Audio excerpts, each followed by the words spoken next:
Do you ever find yourself worrying about other people's lives more than your own? Meet Tom. He's the kind of guy who always finds himself tangled in the web of other people's lives. You know the type. He's forever consumed by the latest gossip about his friends, engrossed in the minutiae of his colleagues' lives, and even mildly obsessed with the choices of complete strangers.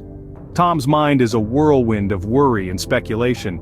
He's so focused on everyone else, he's lost sight of his own life. His days are filled with questions about others. Why did they do that? What are they thinking? Are they making the right choices? But this constant preoccupation has left him feeling stressed, dissatisfied, and disconnected from his own existence. Tom's life has become a reflection of others rather than an expression of himself. But what if Tom decided to change his approach?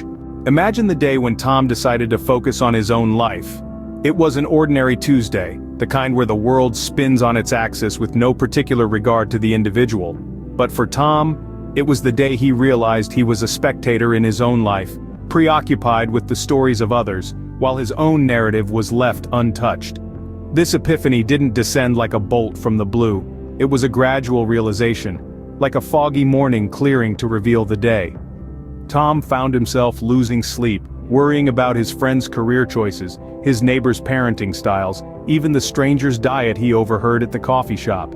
His mind was a whirlpool of other people's lives, leaving little room for his own. The turning point came when Tom asked himself a simple question: why am I so concerned about everyone else's life when mine is the one I should be living? This question was the catalyst for change. Tom decided to recenter his attention on his own journey. He began by setting personal goals, tangible targets that would keep him focused on his own path. He then delved into the practice of mindfulness, learning to stay present in the moment, appreciating the here and now. And perhaps most importantly, he learned to say no. He realized that he could not shoulder the weight of everyone's lives. Slowly but surely, Tom began to see improvements. Fast forward a few months, and Tom's life looked quite different. Without the constant noise of other people's dramas and dilemmas, he found a serene silence settling within him. He discovered an inner peace that he'd never known before, a contentment that came from focusing on his own life, his own dreams, his own journey. Gone were the days when he'd worry about what other people were doing. Instead, the spotlight was now on his own life, his own actions. And what a transformation it was. He was less stressed, more relaxed. He even found himself smiling more, laughing more, living more.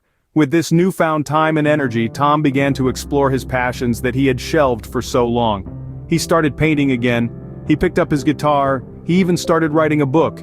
He was no longer just existing, he was thriving. And it wasn't just about pursuing passions. Tom found that he was able to take better care of his health, his relationships, his career. He was more present, more engaged, more involved in his own life. All of this didn't mean that he stopped caring about others, far from it. But he realized that he could be of more help to others when he was at peace with himself, when he was in a good place in his own life. So, what can we learn from Tom's story? We all have one life to live, so why spend it worrying about others? It's a question worth pondering. Throughout our journey today, we've delved into the pitfalls of being overly concerned with the lives of others, the turning point that leads us to introspection, and the transformation that follows when we shift our focus to our own lives. The key takeaway here is the importance of concentrating on your own journey. The energy and time you spend on others could be better invested in self-improvement and self-care. After all, it's your life, not theirs. Direct your attention to your own dreams, your own goals, and your own happiness. Taking steps towards self-improvement isn't just beneficial, it's essential. It's about creating the best version of you, for you. So let's not get caught up in other people's lives, let's focus on our own. Remember, your life is the one that matters the most to you. So, why not make the most of it?